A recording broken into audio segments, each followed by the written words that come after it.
Welcome to the 1 Minute Apologist. Apologetics seeks to give credible answers to curious questions, to give a defense.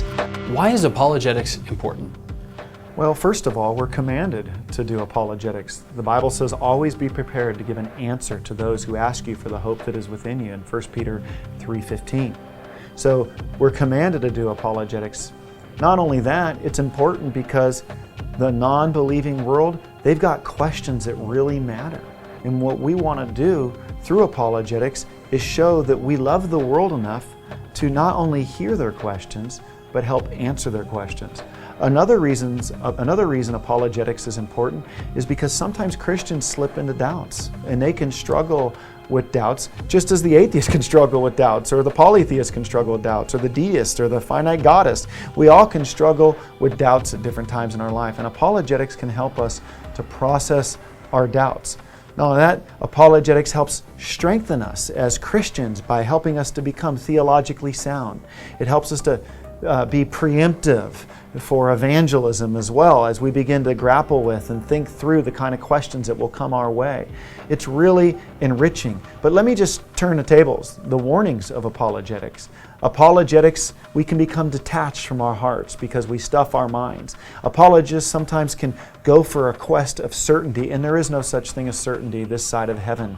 And so we have to leave some room for some mystery, no matter what you believe. That's the same thing for the atheist. That's the same thing for the polytheist.